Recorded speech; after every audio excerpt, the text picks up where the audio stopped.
The SADC Organ Troika Summit on politics, defense and security is set to get underway in Durban, bringing regional leaders together to discuss peace, security and political stability across Southern Africa. The summit comes as the region continues to address security challenges and strengthen cooperation among member states. For the latest on the summit, security arrangement and key issues under discussion, we now cross live to SABC News international reporter Khayelihle Khumalo in Durban. Khayelihle, good afternoon. What's the latest?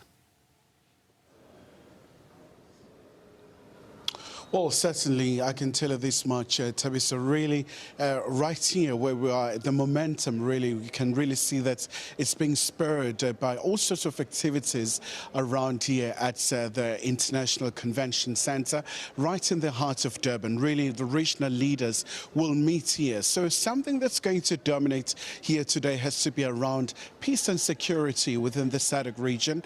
As you know, that as much as it's hailed as a fairly stable bloc, but there are some pockets of conflicts, whether you're looking at the current parts of the Eastern DRC, where there is a very major concern, the displacement of the civilians. And really, there's a very clear understanding that if certain member states are not well secure, then SADC will have to work so hard in really fixing these issues. But of course, generally, we know that tomorrow is going to be a very big day where now the actual issues will be ventilated by the leaders. And it's been quite a very lengthy layer, starting with the senior officials to the ministers.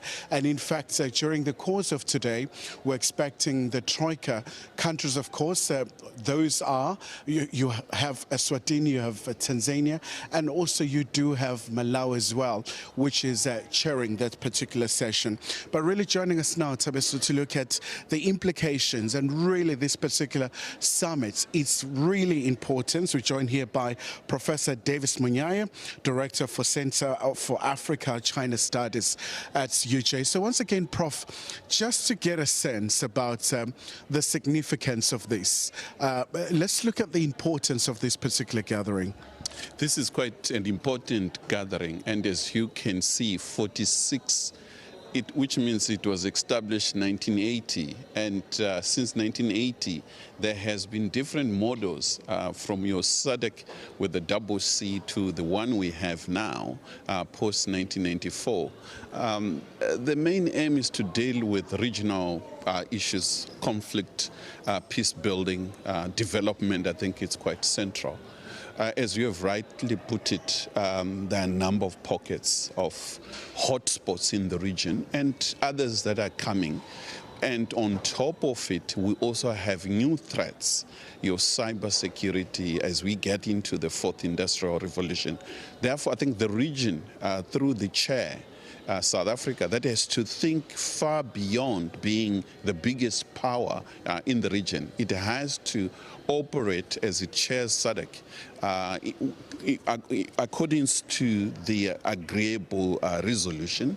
But I think what is key is implementation. How best to ensure that the region pulls and step up to issues. What are lessons that we have learned from the Eastern Congo, for instance?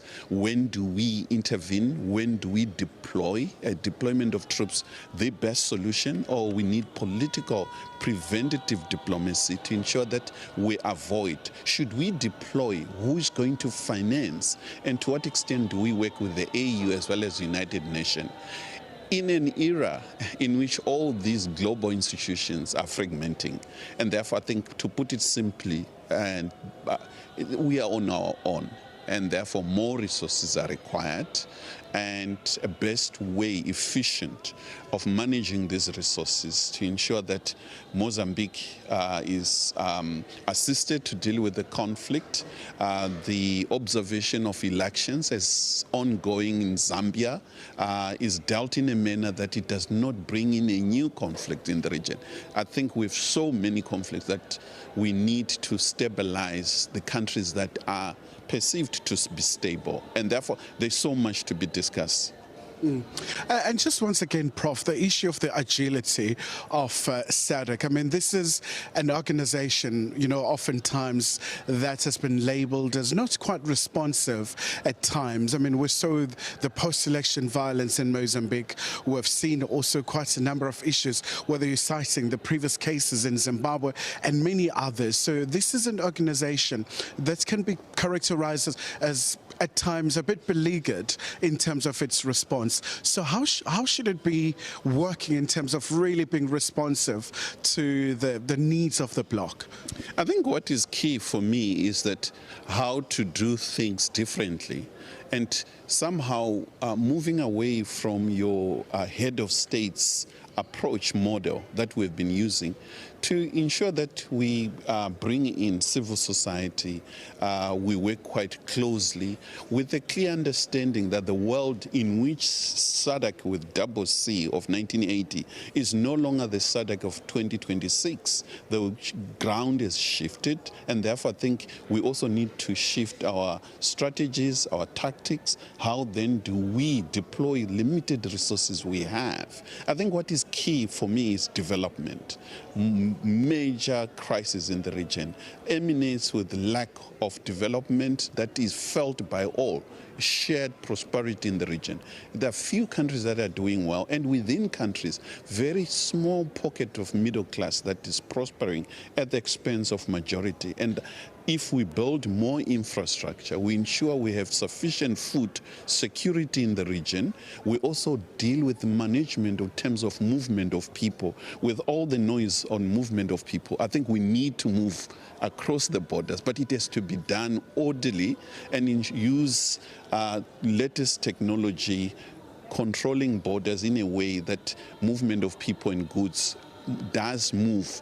It's a powerful region that we have, almost 400 million people, or as big as United States population, with some of the best critical minerals found in the world resides in our region.